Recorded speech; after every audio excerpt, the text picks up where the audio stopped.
Over for the NFL after what they're adding to Sidelines and Feild for racist protesting players.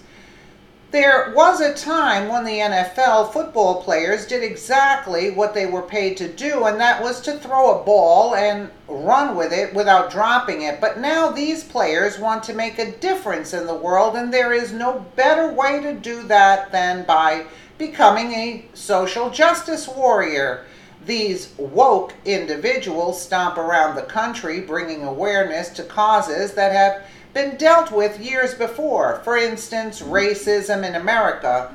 Correct me if I am wrong, but I do believe that the majority of it has been handled. But don't tell that to unemployed Colin Kaepernick and his buddies who are still kneeling for equality. These arrogant players insist that they need to raise awareness about racial inequality and police brutality, and the only way to do that is by spitting in the face of veterans across the country.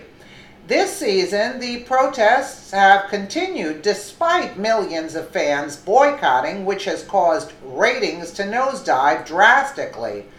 This is exactly why what these NFL players and executives have decided to do in November makes no sense. And if they follow through with this absurd plan, you can kiss the NFL goodbye for good. The NFL is making moves to make the entire month of November Social Justice Month, and they plan to promote it much like they would with breast cancer awareness or any other accepted cause. Michael Bennett, the man who lied about the Las Vegas police racial profiling him, is behind the idea. Now it appears as though the NFL commissioner is jumping on board. What this boils down to is that the league is inching closer to accepting Black Lives Matter style protesting for an entire month. According to Downtrend, now it is being reported that a group of black activist players sent a letter to NFL Commissioner Roger Goodell and calling for the league to set aside an entire month to promote community activism and black equality.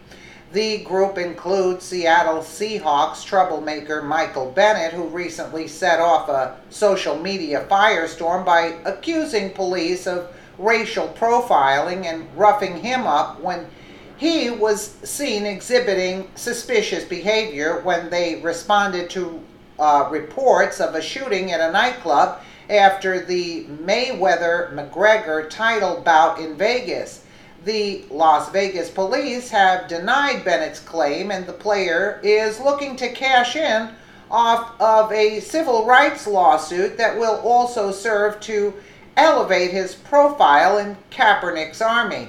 The others who signed the letter with Malcolm Jenkins, who is thrusting his fist into the air on the sidelines in the uniform of the Philadelphia Eagles, ex-Kaepernick teammate Torrey Smith, who also plies his trade in Philly, and former player Anquan Bolin, who also played with Kaepernick when he was with the San Francisco 49ers.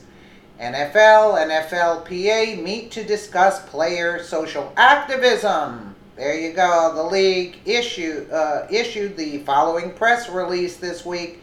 NFL and FLPA meet to discuss player social activism.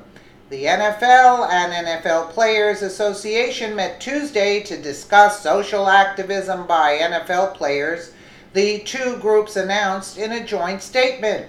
The NFL and NFLPA met today to discuss the important issues of social activism by NFL players, the statement read. Roger Goodell, DeMaurice Smith, Eric Winston, Robert Kraft, John Mara, Art Rooney, and other player leaders engaged in a productive conversation. We are all committed to an ongoing dialogue. Isn't that precious? The meeting comes a week after a group of 8 players, more than half of the NFL team owners and Goodell, met at league headquarters in New York to discuss social issues important to players. In addition to those two meetings, Malcolm Jenkins, Anaquan Bolin, and Torrey Smith, along with Goodell and Eagles owner Jeffrey Lurie, met with Philadelphia community leaders last month to get a better understanding of the criminal justice system.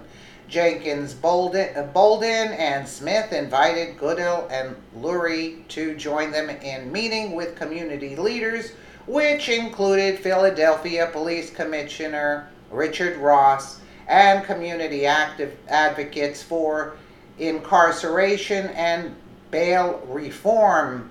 Eagles defensive end Chris Long and safety Rodney McLeod also accompanied the group. It appears as though Social Activism Month is coming our way, which means no football for many of us all through November. If these players want to keep up their anti-American protests, they can do it while their ratings plummet into the toilet and they finally get the memo that no one cares about their protests. The only thing we want these players to do is run down the field, catch a ball, and make a touchdown. They can leave their protests at the door where it should have been the entire time. This is all crap. And you know what? Whoever goes to these games, I feel pity for them because they're helping in the destruction of America. That's what they're doing. And that's the bottom line. Let me know what you guys think in the comments below. And again, thank you so much for watching.